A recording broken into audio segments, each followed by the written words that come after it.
Good morning. We're delighted to have people join us. We're going to wait just a minute as people click in, but we're expecting a strong group today, and this is going to be a super performance. So hang tight, and we'll kick this off in just a minute.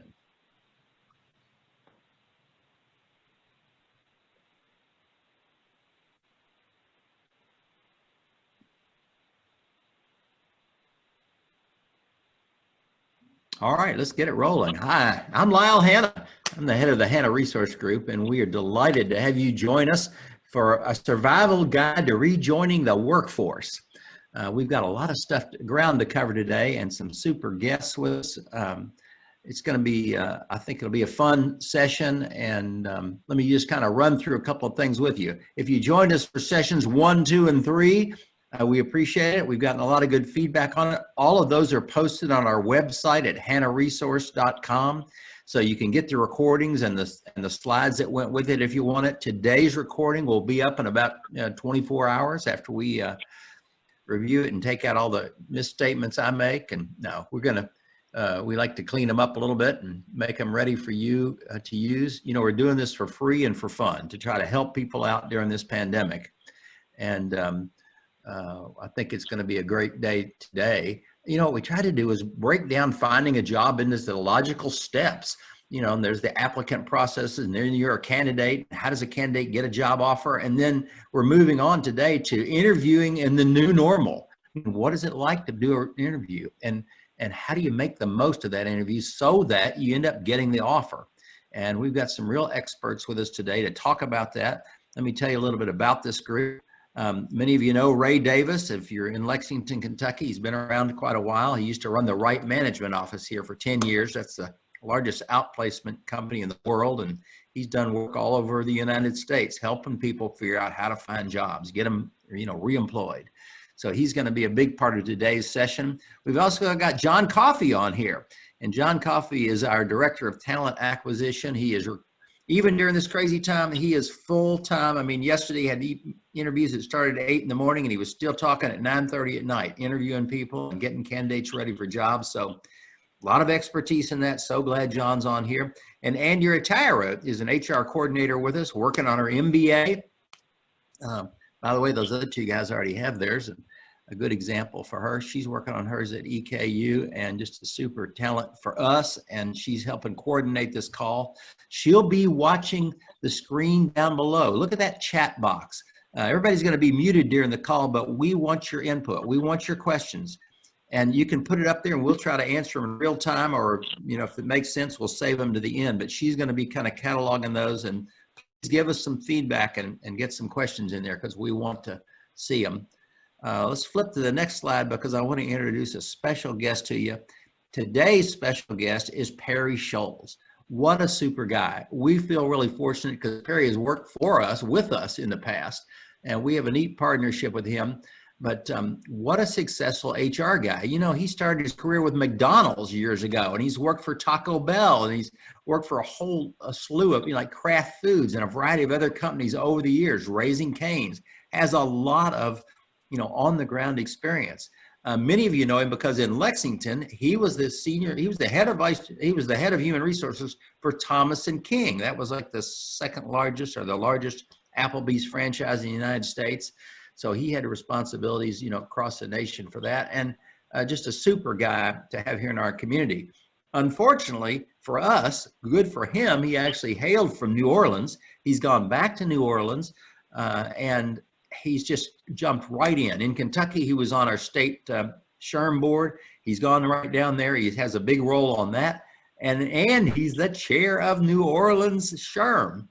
So he's got his hands in a lot of things. Even the mayor's called on him down there to help get things rolling in their community as they, retune their economy to this new normal. So we're just very excited to have Perry here. He's going to be sharing some things with us. Before I pitch it to him, let me mention that this is our 4th session. We've got one more next week. And you see on the slide there, Dave Baumgartner, executive coach, a lot of experience with Signature Healthcare over many years, just a super guy. Also has been the chair of Bluegrass SHRM twice during his career. He's just a super asset to our community and to the HR society in general. So he's going to be with us next week, and it'll be fun to have him here. Let's flip over to the next slide and just say today's topic once again, interviewing in the new normal, determining your plans for landing interviews and turning those interviews into job offers. And I think I'm going to pitch it over to Ray Davis right now. He's going to kick us off with some good information. We're going to talk about preparing for the interview. We're talking about researching the company. You know, don't go to an interview if you haven't looked at their website. You need to know something about them before you walk in there. He'll tell you all that, but the different insights about the interview. We got a lot of stuff to cover. All 5 of those things. We'll get to the end and have plenty of time for discussion. Flip to the next slide and we'll pitch it over to Ray. Ray, take it away. Thank you, Lyle. Thanks, everybody. Glad you could join us today. And let's talk about interviewing. Next slide there, John. You know, when you walk into an important meeting, you need to have a strategy. And an important meeting like an interview, you definitely do. Now, many people walk into a meeting like this, an interview, and they think, well, all I have to do is walk in and be prepared to answer questions. And that is not strategy, because the interviewer does have a strategy, and so should you. The interviewer's strategy is this: to learn whether or not you can do the job. And they have a set of questions to find out if you can do the job. So you need to have a strategy, and yours is this. You need to learn all you can about the job, about the organization, so that if you get an offer, you will know whether or not that's the right job for you. So you should have a strategy, and your strategy should be to win the offer. And like horse races, offers are sometimes won by a nose. So perhaps you think your strategy should be to sell yourself. And I can tell you, nobody likes to be sold. So let's think about the situation. Everybody you're competing with probably has all the capabilities and the background to do the job. Hiring authorities are human. They hire people they like. They hire people who seem to be interested in the job and the organization, and people who seem likely to be good teammates. So let's begin with the end in mind. When you walk away from the interview, here's what I'd like them to say about you. I liked her. He is sharp. He asks good questions. I think she would be a great fit with our organization. This means you want to create rapport with the interviewer. Rapport is created by showing interest in the job and the company. This means you should be asking questions and creating a conversation. But here's the interviewer's view of the interview. I'm in charge. I have a bunch of questions to ask and a limited amount of time to do it in. So here's how I'm going to conduct your interview. I'm going to ask my questions, and you're going to answer them. And at the end of the interview, I'm going to see if you have any questions. So that's how the interviewer views the interview. This presents a problem for us to solve. And we'll return to solving this problem in a moment. But now let's talk about preparing to answer questions.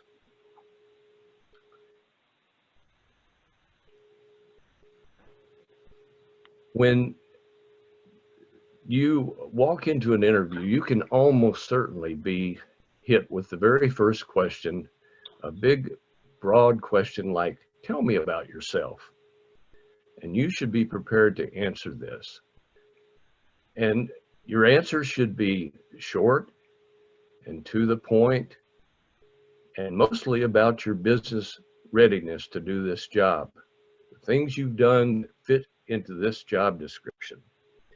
And if you want to throw in something personal, that's fine at the end, but mainly about the job. But you should be ready to answer why are you interested in this job, and what are your strengths, and what are your weaknesses? And really importantly, why did you leave your last employer? Remember in previous session, we talked about this, that this question will very likely be asked. And you want to make sure it's short, complete, truthful, and it does not say anything bad about your employer or about yourself. And then there's a whole group of questions that you could be asked that start with a couple of different phrases. Tell me about a time when you and your boss disagreed. How did you handle it? Or tell me about a time when you had a subordinate who was always late. What did you do? How did you handle it? Another way of asking the same kind of behavioral question is, give me an example of how you would praise a coworker for a job well done, and when you took the initiative and led. So these kinds of questions are things that you need to think about. Now let's switch to another very important thing. When you get a question, don't be afraid to pause before answering it, to organize your thoughts. In a way, a pause before answering a question really provides a way for you to compliment the questioner. That was a good question. So don't be afraid to pause. Don't think you have to immediately respond. Keep your answers brief, 1 minute or less, and a minute is a long time to talk. So practice this.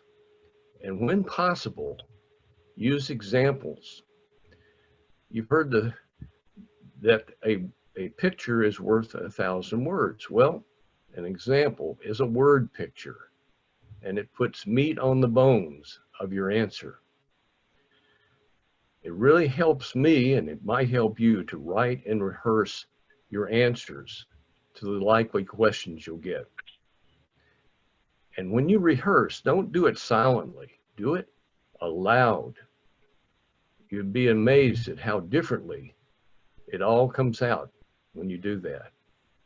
And it helps to role play interviewing with a friend if you haven't interviewed in a long time. And also video that role play. Turn on your phone and video it and evaluate yourself.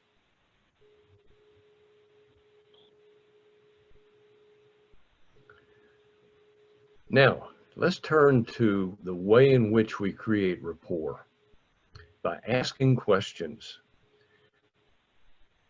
Remember, the interviewer thinks that he or she is going to be in charge here.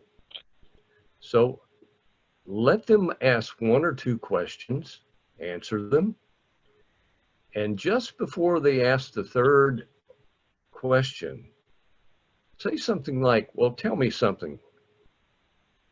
This stops them from asking their 3rd question and gives you an opening to ask your first. And that's how you start to get control of the interview, because the concept that the interviewer has is really an interrogation. And interrogations do not create much rapport. So you want to try to turn this into a conversation, into a discussion. And so focus your questions on the job, the duties, responsibilities, the issues that are current with jobs like this, the problems that are to be solved, and keep your questions short and fat. By that I mean, make sure every question you ask is open-ended. Encourage through your body language as the interviewer answers your question. Nod and and encourage them, because the longer they talk, the more rapport is built, because rapport is built by showing interest and listening. And then one of the ways to turn the questions into a discussion is after you answer a question, turn it around and say, well, this is how I would do this situation. Well, how would you handle it in your company? Next slide, please, John. And John, I think you're up. Yeah, no, those are all great points. And I think the one thing I can add before I kind of go in there is I talk to candidates a lot post-interview and my side of things. And I think the one thing that I always realize about people is everybody has a great handle on what they've done. And, you know, I always ask them to share examples of success that really point and highlight, you know, some of the great things that they've done. But I think it takes a moment, right? You have to really kind of stop and think about it. And to Ray's point, the preparation element of that can take you really far. So if you have a couple of really strong examples of success or some of the things that you're most proud of that you've accomplished, and you can keep those tools in your toolbox and pull them out of your hat in the interview pretty quickly and speak around those, I think that's going to prepare you that much further. So totally agree. All right, and so we see this as the next logical step, as in preparing for the interview, is really researching the company and understanding who you're going to be interviewing with.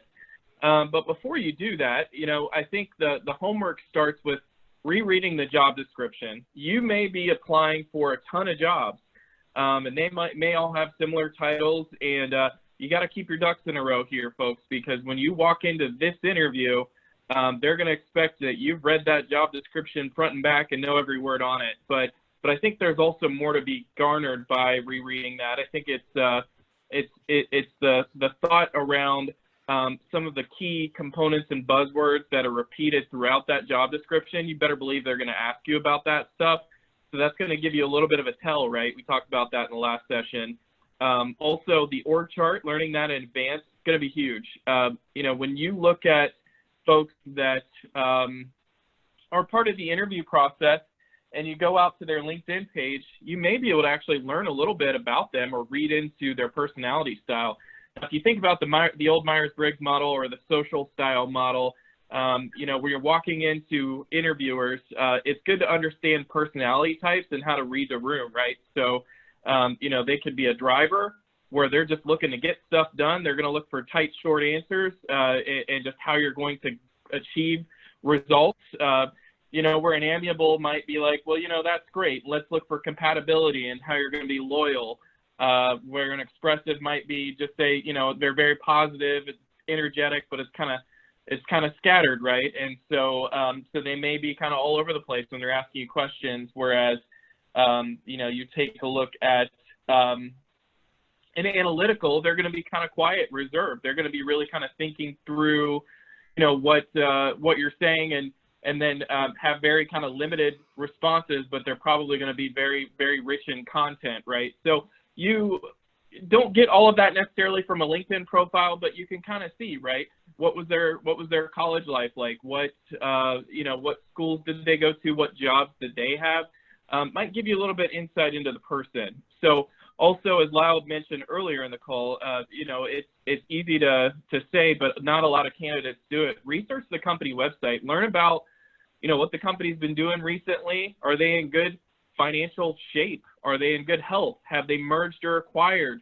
What kind of wins have they had? What kind of financial milestones they've had? You know, nothing gets, I think, interviewers more excited oftentimes than you stating like, hey, I just saw in the news in Forbes that you guys were rated as one of the best places to work in the United States, and you're one of the most ethical companies. You hit that list. That's so great. You know, that's showing that you're doing your homework and you are taking that next level of interest.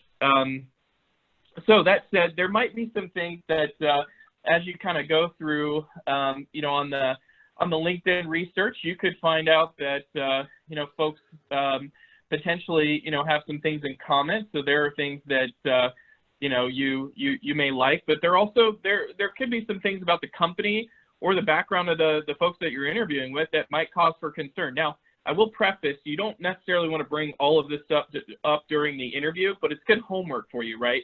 Because as you start to evaluate jobs and you're looking at one job that you're interviewing versus another, you should be making a list of pros and cons for that job. Okay, so if you go and you research on LinkedIn that your boss that's interviewing you, or your potential boss, right? Maybe they just started a month ago. You might want to figure out why, and see if something changed there. Did they do a bunch of layoffs? Did they reorg? Financially, did the company go through some recent trouble? Is there potential for stability issues there? So think about that. There's not just positive things to look for. There's also some things that might be flags to you that you should certainly be cognizant of. Now, some other topics are not just layoffs, but the business unit could be consolidated. So what does that mean? Well, that means whoever they're going to hire into that role might do 2 or 3 people's worth of work, right? So you really want to try to see what you can do on the homework side to get ahead of that and understand it. Also, if they're replacing somebody, probably the number one question that I'll get as a recruiter for somebody that's very interactive, engaged is, hey, why is this position open? Now, it's easy as a recruiter to say, yeah, it's a brand new position, but, when we're working with hiring managers, we'll ask that question. I'll say, well, it didn't work out. Well, as a recruiter, I often want to know, why didn't they work out, right? Because I want to make sure the next person does work out, and I want to get to the bottom of that too. But I think it's okay as a candidate to ask, what made this position come open? Is it new headcount? And then, hey, it didn't work out. Okay, well, tell me about that so I know, what I'm getting myself into. Also, the environment, the culture, try to gauge in places where you can, social media and news is bigger now than it's ever been. We talk about it a lot in HR. I can remember 10 years ago going to a conference and they're saying, get somebody on a social media team that can get ahead of those customer reviews or those employee reviews, because they're going to come out and all of your dirty stuff in the closet is going to be out into the public. So as a candidate, you should always be researching for how do people feel about working at that place of employment. Glassdoor is a huge, huge tool. I recommend anyone to look at it. You can see what people are rating about the company, what their salaries look like, if people recommend working there. And so there's other tools like that that can certainly be helpful. Now, once you kind of get the information, then it's just kind of about piecemealing that and making sure that you can use it to your advantage. So when you go back to the interview, you want to ask appropriate questions that are really tying into the research so it makes sense, and highlight common areas that align. You may realize that there is somebody on the interview panel that you went to the same college, right? Or you may have joined the same organization, or your kids may be on the same soccer team. It's a topic of conversation. Ray mentioned this, but I can't drive it home enough. These folks are human too. They don't want a robot in the interview. You can practice answers all day, but you've got to bring that human element to it. And these are kind of some places where you can highlight that for sure. Charitable work, definitely very good, well received, especially in a work interview. I don't think anybody's going to turn away from that. So that being said, from the preparation standpoint, I'm going to go ahead and turn it over to Perry, and he's going to talk about types of interviews and how to navigate that. Perry? Good morning, everyone. I am thrilled to be here and back connected with my family in the Bluegrass. I am missing being in Lexington and Kentucky. So I'm hailing here from New Orleans and red beans and crawfish land. So I'm going to talk about interview types. And so one thing I'll just reinforce that both John and Ray talked about is the interviewer is in charge, right? That individual is in control. So I'm going to talk about types of interviews here. And one of the things that you will have to sort of pivot as you go through a phone interview, a video interview, in person, what have you. I'm going to talk about all the things you should be doing to set up the best environment for you to present yourself. However, we all have our little tics and things that bother us that be prepared for. So I'm going to suggest that, you set up yourself where it's a quiet environment. I've had managers who I've set up interviews with. They were on I had one guy who used to do interviews on a treadmill. I've been invited unexpectedly to go to lunch for an interview before COVID, obviously. But still, I was, okay, I didn't expect to have to try to eat a meal and do an interview. So the interviewer is in charge as you think about all of these different things. So I want to just impress upon that. The other thing I'll say, one thing John talked about was Myers-Briggs and such. If you have an opportunity to get an assessment, find out about yourself. My point is, I am an introvert. I learned that earlier in my career. And so one of the things I know about introvertedness is that it takes people sometimes a while to get to know me. If I'm interviewing, I've got 1 hour, sometimes 45 minutes or 30 minutes to make an impression that I am the right person for that job. And so for me, handling things in my introverted way, waiting for the person to engage me, I have to change that. So knowing myself and what I'm going into is one of the things that, I've conditioned myself to sort of understand about interviewing, and now I'm a consultant, similar thing.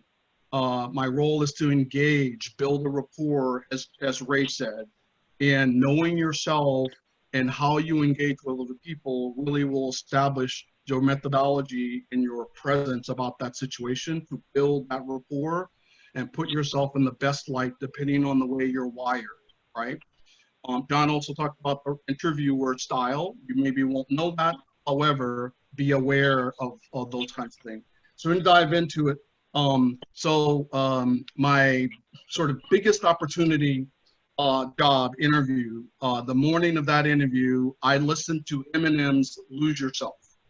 That was my pump up song, right? And so that was the music that I listened to get me ready to really be jazzed up to go into that interview and get my energy flowing, get my mind right, get myself in the perspective of, I'm really going to lay it out. I'm going to take, you got one chance. If you don't know this song, you have one chance to get it all right. You put all your work into preparing yourself for this opportunity, and you're preparing to go in to battle and put you and your best self forward. So part of that is, again, eliminating distractions. If you look at my background, I am in a little cubby hole that I found in my office where I have no distractions. If I move my computer 1 inch to the right or left, you may see clothing hanging from the ceiling or, boxes or what have you. However, my background is clear and has no distractions. There's nothing behind me an interviewer or someone else is looking at. I've gone through a process of turning off all of my electronics, notifications, all of that other stuff. So take advantage of setting yourselves up. Next slide.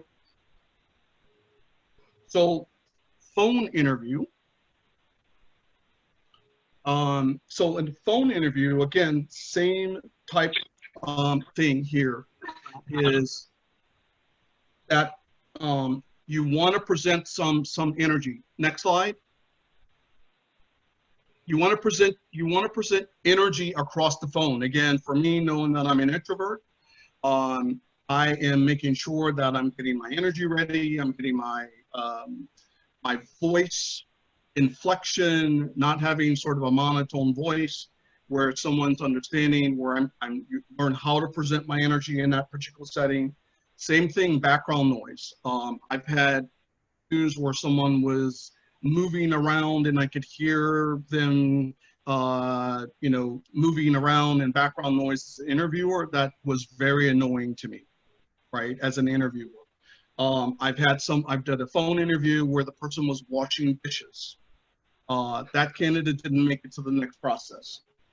So think about even here where it's like, it's going to be conducted by either a hiring manager or interview. It's a first screening, right? The interviewer will definitely sort of dominate the questions because they're trying to get through that first part of screening. But you should be prepared to ask questions. And as John and Ray talked about, have those questions prepared. I like to use sort of flattering questions, as John talked about, where you were on best places to work. So, hey, I saw that you guys are best places to work. Tell me how that's going over in the company. How tough was that to get that award? Something that is showing you have knowledge about the company, but you're also then flattering that interviewer that says, I'm aware of the things that you're doing. The next thing is, let's say video interview. Same type stuff. Again, you want to make sure that background information, you're dealing with lighting, all those kinds of things. Make sure, turn off notifications. If you're on a Zoom call, you don't want emails popping up on the screen that's blocking your camera or something that you have to reach over and click. The other thing I like to think about, in the video interview is you can have a bunch of chaos going on around you. You want to make sure you figure out a way to block that out. Some of you may have seen there's a Febreze commercial where they blindfolded the people but sprayed Febreze, and they're going like, oh, it smells wonderful in here. However, it's full of like garbage and cats and dogs and the whole bit. You've camouflaged the background. The person doesn't need to know what's going on in the background. You're there for an interview, and you want to sort of put yourself in the perspective that interview. So position yourself, camera, make sure that you sit close where, clothing and that type of stuff does not have anything that would present itself as a distraction for what's going on in that interview. Audio, smiling. I have a really sad, rested face. So if I'm not purposely smiling and actively doing things with my face, sometimes people have told me I'm angry and I'm singing Pharrell Williams, I'm so happy in my head, but on my face, it looks like I'm ready to tear the world apart. So make sure you are, again, aware of yourself and what's going on when you're on video, and ways to exhibit energy and exhibit, that you're really engaged in that particular discussion. An in-person interview, next slide. This is in-person in the panel. So I've seen these things in place. I've participated in them. There could be a variety of people. It could be people that cross-functionally you may deal with in that new role. It may be the boss.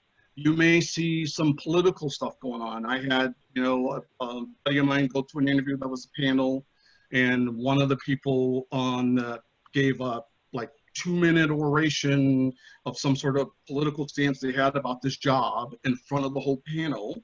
And that was about some sort of interplay going on between all the people on the panel. They are in charge. You are the interviewee. Make sure that you just stay calm and stay present in that moment and understand and look for the question. And I'll try to understand the questions. If you don't feel comfortable in saying, could you repeat that? Talk to the person who asked the question, right? If you can identify that there's a senior person in the room, don't fall into the trap of only talking to that senior person, because everybody in that panel probably has a vote. And if someone who's at a lower level feels slighted because you didn't really look at them and make eye contact, that person may say, hey, I didn't get a good vibe from that individual, right? Specifically because you didn't make eye contact with them and talk to them. So remain calm, stay focused, spend most of your time giving your answer to the person that asked the question, but then making eye contact on some of the points. And make sure that if you have an opportunity to ask questions, again, do the same thing. Demonstrate that you've done your research, and then make sure that you can then direct questions to the individuals. If you happen to know a role that a person is doing on that panel, let's say if it's the CFO and you want to say directly to the CFO, and I'm applying for an HR position.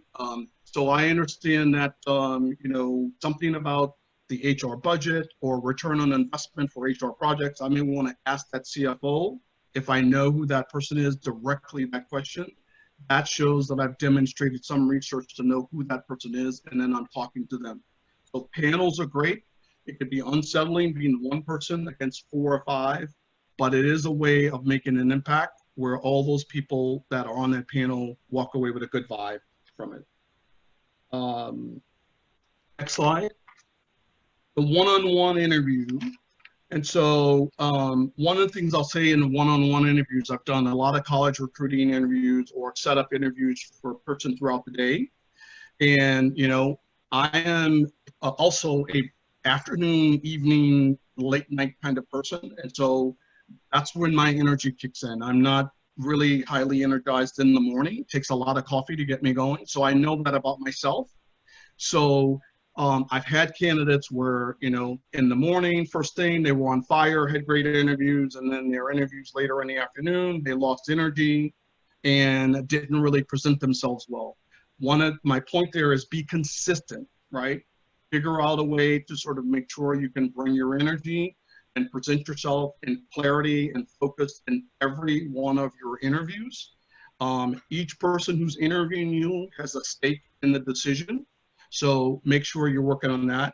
And I like, in this particular case, some of you may be young enough that you don't know who Sally Fields is, but Sally Fields won an Oscar a number of years ago. And in her acceptance speech, she was so excited about winning the award. Her speech was like, they like me, they really like me. So she was just shocked about the fact that the response from the Oscar voting community was they gave her that award. And the same thing here, your objective is to present yourself to the point where if there was a vote happening, which will have to take place, that those people will vote for you and make sure that, you know, you are the person. The other thing I will say is around one of the questions I love to ask in an interview is, what does it take to be successful in this role? Right? What competencies, what skills? So John talked earlier, sometimes it's a new position, sometimes it's a replacement position. In either case, there's a body of people involved in the interview that are asking you, that have some skin in the game about what they think it takes to be successful in that job.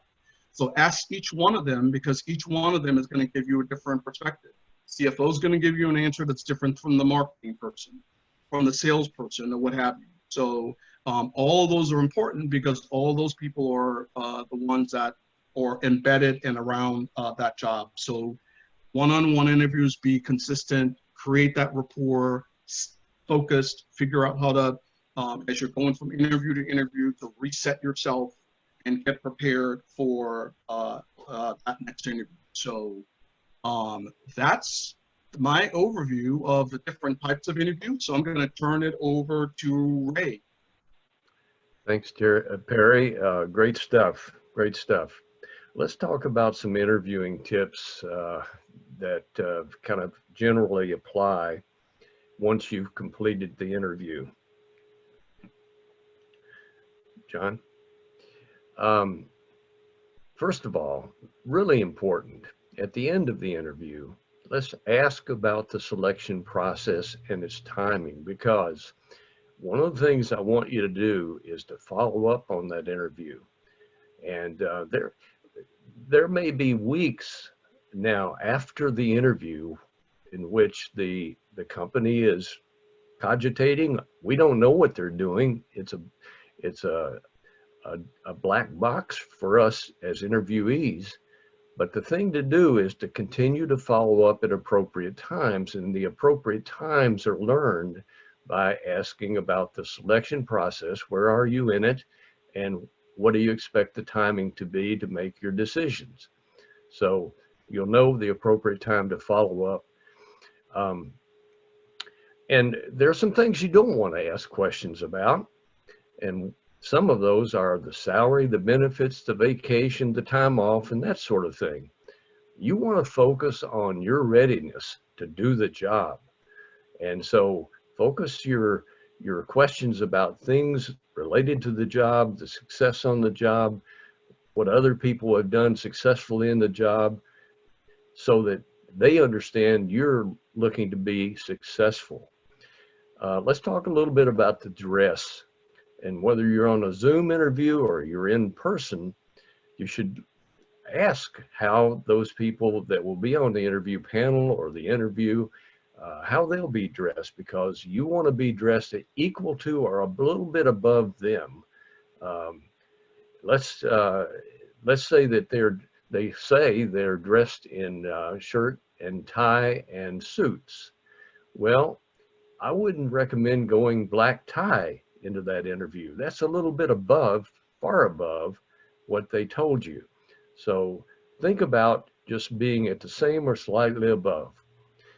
In body language, you know, experts tell us in communication that what we say is roughly about 25% of the impression we make, and what people see and observe in our body language is the bulk of our communication. So that includes eye contact, posture, gestures, smile. Wow, smile is so important. Voice inflection, all these things can influence the interviewer more than simply the words that you utter. So I want you to be on your toes and think about all those nonverbal cues. And finally, avoid disclosing your salary information, what you were making, what you want to make, things like that, except when you're working with recruiters. Recruiters need to know that. Otherwise, they cannot do their job successfully. But if you're dealing with companies, whether they're internal or recruiters or the HR department, whoever asks you, if you can dodge that question, it's to your advantage. Once they know where you are in salary, if you get the offer, you can be sure that your offer is going to be about that much more than what you're currently making. If they don't know what you were making, you have a much better chance of getting a good opportunity to negotiate. It puts you into a much better position, because in negotiations, information is the key to success. The company does not have a right to know it, and disclosing it reduces your negotiating power. Next slide.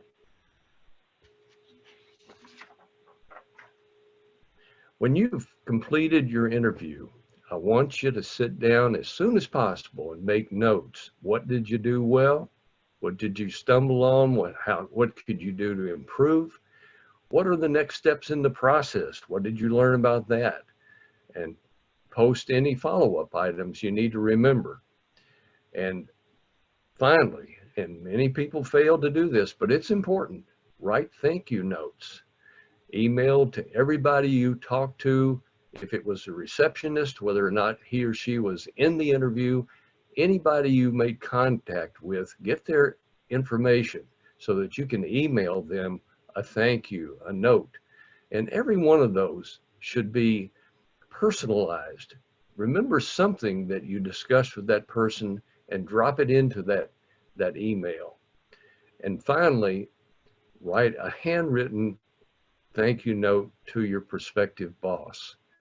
That will end the follow-up on the interview very well for you and set you apart, again, by a nose perhaps, from the others. Hey, Ray, good presentation. We got a question while you're moving through this, and that is, they need some good constructive ideas on ways to dodge the salary question. You know, sometimes it's even on the application now, they ask you that, I guess. But how do you dodge the thing when it comes right at you? Yeah, and if you're not practiced at dodging that question, I can assure you, you're going to tell them, okay? So this takes a lot of practice.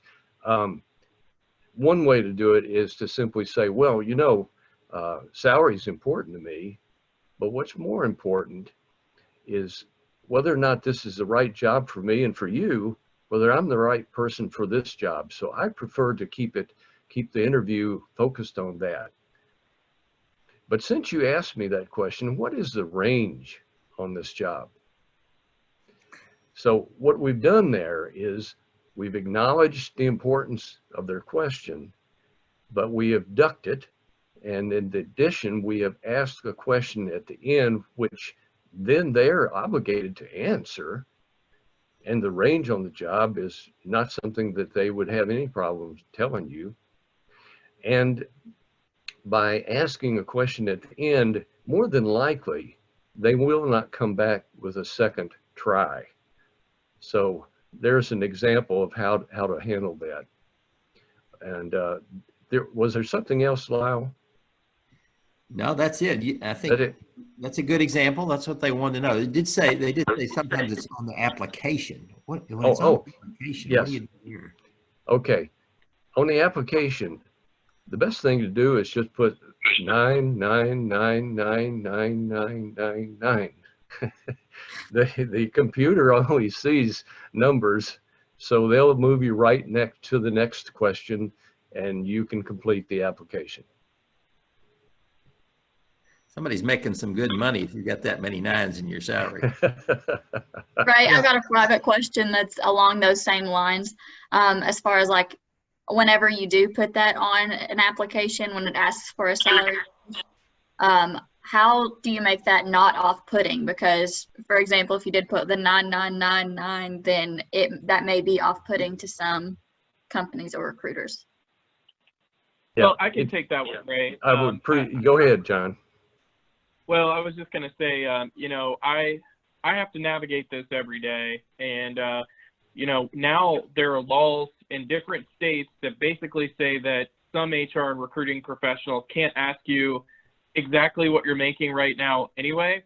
So it's a fine line. And I think, you know, Ray had a really good approach. See if you can't get a range. But if you're in the application step, I think if you can input negotiable and you know, instead of it requiring numbers, if you can put negotiable in there, then it's a conversation point. I can guarantee you that the recruiter or the hiring team has an idea what range that they want to be in.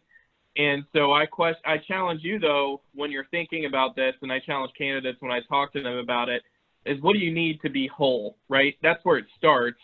When you get more serious in the conversation, that's when you can kind of zero in on the exact, you know, number, right? But just to get in the ball game, I would say keep it open-ended, keep it negotiable, and if you can type negotiable in there, that's where I would do it. Versus, you know, hopefully they're not asking you for numbers. I don't know if I've seen it in ATS where they make you put numbers in, but that would be my recommendation. Ray, do you have anything else to add there?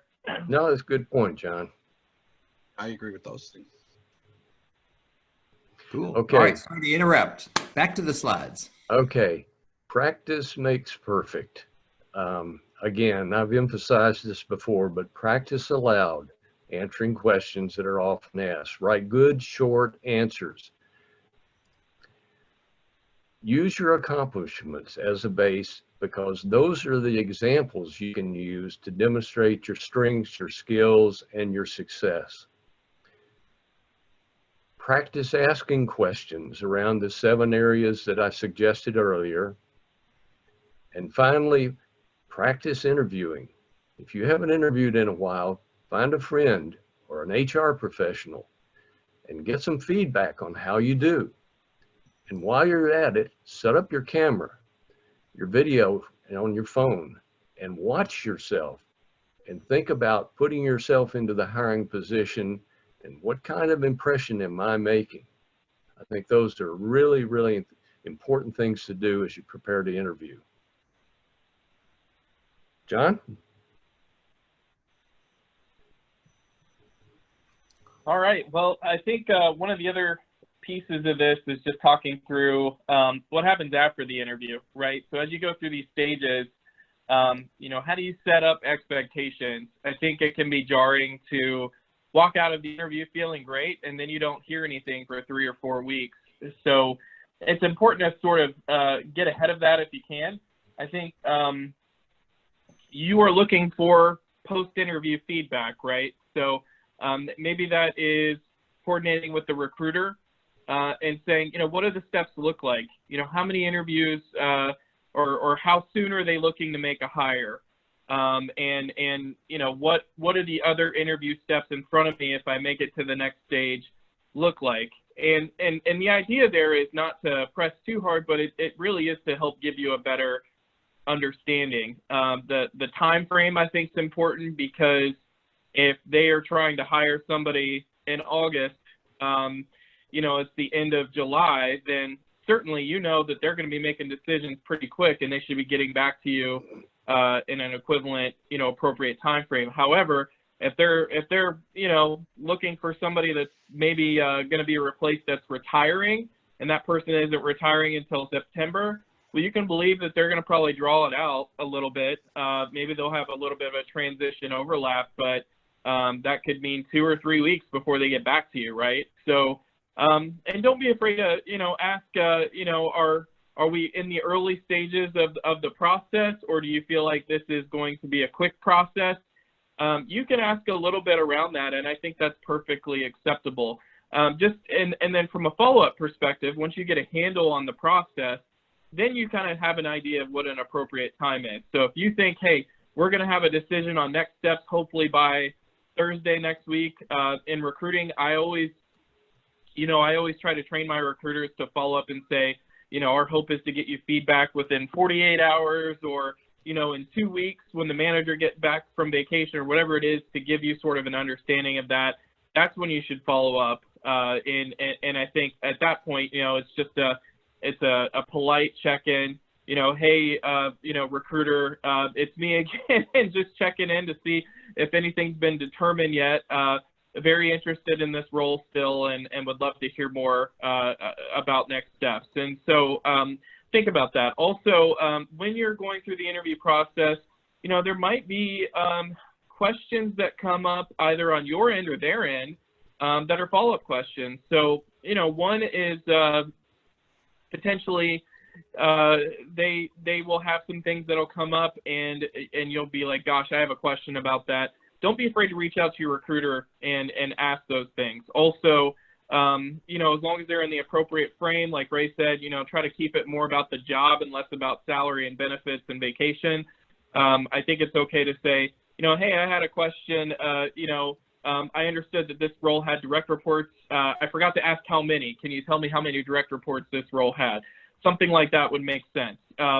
And then also there might be questions that the recruiter is going to have for you. You know, hey, I know you had said X, Y, and Z to the hiring manager. He just wanted to follow up and ask, you know, are you, from a notice standpoint and availability standpoint, are you able to work, you know, after a 2-week notice, or do you feel like you'd need more than 2 weeks? You know, some jobs actually might require that you give them 4 weeks notice. Realize that companies move pretty slow. They have a process that they're going to follow. And the last thing you want to do is just think that you're doing something wrong in that. So, you know, be persistent, but don't be a pest. That's kind of what we're saying here. And keep continuing your job search. Just because you get your foot in the door and you start interviewing with a company, I would never, ever recommend a candidate stop their job search until they have an offer in hand. And we'll talk about that a little bit more. So I want to address one thing that came up recently, especially in the midst of, you know, global pandemic. And it's really, you know, it hits home with a lot of folks right now. You know, job seekers may be in a position where deeper cuts have happened more than ever with companies, and folks that have ended up in an unemployed state would have never believed, you know, that they would be there. So there's a lot of emotions that go into job seeking and the interview process, and we have to call that out because it's important to understand that you're gonna have emotions, but you can't let them get the better of you in this process, because if you do, it's gonna be to your detriment. And I think it's one thing that's a big miss when you're preparing and you're thinking about and going through interviewing. So in an interview, you know, it can be very easy for hiring managers to kind of sense, just like Ray said, body language. Well, in that body language, they're going to understand your defeat, your frustration, your anxiety. You know, you could be sweating. Interviews are going to interpret those in a multitude of ways, but it could end up in a red flag scenario. You know, if you're sweating and you act nervous, maybe they think you're hiding something, and we know that's not the case. So what we're saying is don't leave your emotions unchecked or in an unprepared state. take actions to prepare for that process. So to do that, there's just a few things I wanted to go through that I think can help. One is remember the numbers here. First, 25 to 50% of job seekers are actually called back for a second interview. Statistically, 250 applications to one job equal to 4 to 6 interviewed and 1 hire. So doing that math, don't take it personally. Prepare for these odds. Again, keep the job search going because it is a numbers game. And then set realistic expectations. This could be the dream job. It really could be something that you're very excited about, but be cautious of investing emotionally or over-investing emotionally. Weigh the pros and cons of the job. Try to stay objective as you can. Take a more balanced approach to thinking about that job versus a romanticized perspective. If you think about it like dating a little bit, powerful emotions can override your logic. So you could get invested way too early and it could blind you from really catching on some red flags to that job, right? If you're not really paying attention to some of the other things that go along with the good things. And know your personal hot buttons and address them. I think, question maybe is going to throw you a loop every time it's asked to you. That's the one you want to rehearse the most. Rehearse it, not to become a robot, but to try to take those emotions out. And over time it will, because you're going to get more comfortable with it. Also, anxiety in waiting on a response is normal, but get clarity on what that recruiter speak is. So again, in that process conversation with the recruiter, they're going to say things like, well, we're going to evaluate candidates in the first round and then get back to you on next steps. Okay, so how long does the first round typically last, or what are you thinking around that time frame? They're going to be as ambiguous as you can, so feel free to ask specifics. That'll help kind of curb some of that anxiety. Also, recognize the gray area here. Everybody thinks, I think in the interview process, because it's so structured, everything's black and white. I can tell you that's not the case. Although outcomes can look positive, I can't tell you how many candidates I've had over the years just get really frustrated because maybe they end up selecting somebody else when you thought you had the job. Well, sometimes they might take an internal over you. Sometimes it could be the nephew of the CEO that just got their name in at the last minute. There are just some things that are going to be outside of your control, folks. And I can tell you that it's not right, but it's one of those things that you got to understand. There is some gray area. It's not always cut and dry or black and white. Stay objective. Try to mitigate some of that emotional investment. Stay curious about the role. Keep asking questions. Learn more critical pieces. That's going to help ground you. And then finally, the last thing I could say, and I can't stress it enough, is get support when you need it. We're all human. Sometimes big changes in life, they can be scary. Your emotions aren't going to be ignored. You, at any one time in your life, things, challenges don't come at you just one at a time, right? So be it interviewing or other life things going on, your emotions could be all over the place. So make sure that you've got the right support, because if you don't, it could lead to physical symptoms like not being able to sleep, having anxiety all the time, and then you're not going to be sharp. You're not going to be at your best. So seek out the help you need to ensure emotional support is in place. And that can be as simple as, like Ray said, practice with a friend or a family member that you trust, or you might have a career coach that that could give insight to your process like Ray. I mean, that's what he does for a living. And then also, finally, I think it has to be said, my wife is a licensed marriage and family therapist, and I can tell you during this pandemic right now, everybody's being impacted in emotional ways and disconnected in emotional ways. It's unprecedented. And so now more than ever, there is a need for licensed professionals. Leveraging therapy to benefit you and your emotional health during this process will do you nothing but good. So if you feel like you need that, I want to call that out because I think it's very, very important, and it will help you ultimately be more grounded as you go throughout this interview process. Perry or Ray, anything else you want to add there? Not from me, Perry. Not from me. I think you've covered it really well. Thanks. All right, perfect. Well, as far as homework assignment, we've got 5 things here that we think would be very helpful. One is plan a strategy going into the interview process as Ray had carved out. Prepare and practice those questions in advance to answer. Research the company and interview team in advance. Know the interview steps in the process, and prepare accordingly. And also practice for the interview. Take notes after. So that way that will help you remember details and improve. And then finally, keep those emotions in check. Leverage your support system. Continue to apply for jobs and keep interviewing. Can't stress it enough, guys, until you get that offer, written offer in hand. Verbal offers don't count. You're almost there. Written offer in hand. All right, Lyle, we'll open it up to you for questions. Oh, Lyle, you're muted. Thank you. We had the camera jumping around, so I started voluming so I wouldn't get picked up accidentally. Hey, well, I think you guys answered a lot of questions. I'm encouraging questions, and now's the time, last chance to pitch out any questions you've got. Ray dealt with one. If people aren't following their chat box, somebody asked if there's a recruiter out there that can help them find a job that won't charge as much as their monthly mortgage payment, which that's a challenge, right? When you don't have a job and you're trying to find a job and you need help and you have to pay somebody to help you, that can be a problem.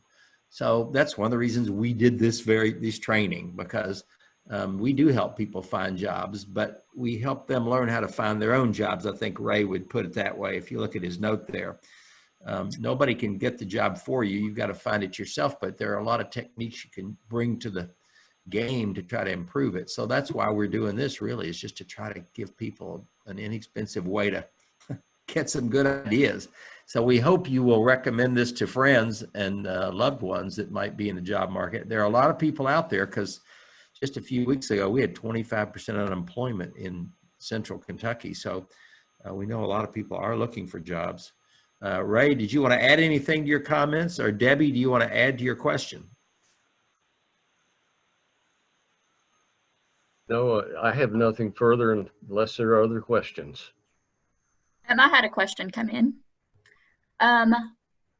What is the best way to respond if you're asked a question that you're uncomfortable answering? For example, like if they ask about your children in an interview right now, especially with like childcare and stuff during COVID-19, what's the best way to answer that without actually answering the question? Perry, I want you to answer this. You're the expert here. Darn, come on, Ray. Give me the soft ones. Yeah, I mean, the questions obviously shouldn't be asked in the interview, and I would just sort of say, do some sort of avoidance tactic that Ray talked about around the salary, which is to say that if I'm married, I would say my spouse and I have our child care situation well under control, and I am confident that I can meet the expectations of this job, and Good. keep it on that. Don't answer the question for sure. And if the person persists in getting an answer, then it's probably a job that you don't want, because there are things going on there that person's disrespectful, it's illegal. It may be just that interviewer, right? Because it's you and that interviewer together. They may not know it, may be their bias, but I would avoid the question and just say, I personally have that under control, and I'm confident that I can do the job as it's described. And I'd love to join the company, and I promise you, my experience has demonstrated that I'm present and accounted for whenever I'm needed, and I do go above and beyond it. So that's what I would do.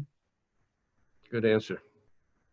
I think that's a great answer. And there's one thing I want to point out there too, because as you get into the interview process, you as a candidate might have a tendency to get very comfortable, right?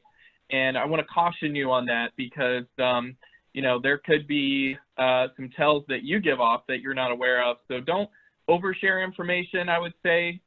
Make sure that you keep it aligned to the script of the day, so to speak. There could be instances where, especially when you bring kids into the fold, where, hey, I take my kids to 100 soccer games a month, something like that. And then you overshare that. Nobody asked you that, but then you might make your hiring manager think, well, gosh, are you ever going to be at work? Are you going to be late? Are you going to have to leave early?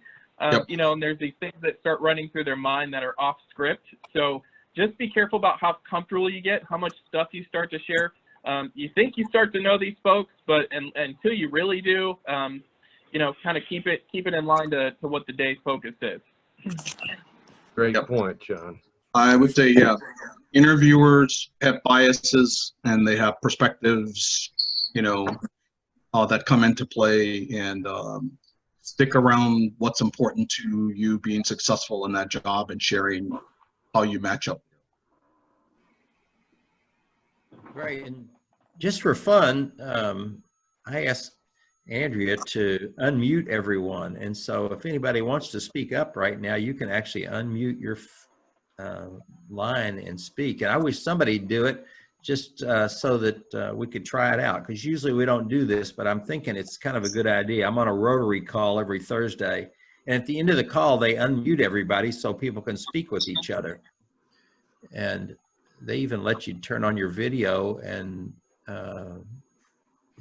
so you can see each other, which is kind of a fun thing to do too. We haven't tried that on this call, but I think we're sort of a few minutes ahead of schedule in a way. So if anybody wants to try it, I'd like to see how it works. No one dares. I will dare. Hey, Jessica, a brave soul. Yeah. I'm 57 years old. I have like 30 some years of experience and have probably experienced age bias in my job search. How do I get over people when it's required that you put in the year that you graduated from college, 1985, and then they do the math. It's not supposed to be that way, but it sure seems like it is. I've been unemployed since February. Thank you for speaking up and sharing that. All right, Ray and team here, anybody have a response for that? Yeah, I'll jump in. Biases exist. We have germs, we have biases. People, sometimes a recruiter or hiring manager is looking to fill the role, and they're wanting to make sure that even though we have all the data that says people typically stay in a job 2 to 3 years, that hiring manager is thinking is going to be, I want someone who's going to be here forever, right? They don't really share the perspective that in 2 to 3 years you can make a significant impact for a company. So the age stuff does exist. My perspective on it, if you're running into that kind of thing, those organizations, even if you got that job, may not respect you and the experience that you bring to the table. So the organization that does respect you will hire you and take you through the process. And it's just going to take a little bit longer potentially to find that, but it exists. I'm not doubting that it doesn't exist. And there's one thing I think I can add to that too, is that in the recruiter kind of school of logic right now that's out there, the going back to the resume workshop that we talked about, I think leaving the graduation dates off the resume, and then only listing the past 10 to 15 years of actual relevant experience is sort of the recommended approach from a resume standpoint. Hearing about the salary question on the application and the year that you graduated high school on the application, if that's an electronic application, I'm a little concerned about that with the company as well, because if I'm working in recruiting or HR in that company, I'm worried about our own ramifications around that, because how it could easily be legally challenged of, hey, we're age discriminating or we're salary asking. Some states again are not even allowed to ask you what you're currently making right now. So for them to put that in their applicant tracking system, to me, would be a big flag as a candidate. But it also in HR and recruiting, I'd be a little worried about that too. So kind of bear that in mind as you go. But there are some things you can do there. But I think Perry had a really good point about If that's what's most important to them, it might not be the right opportunity for you.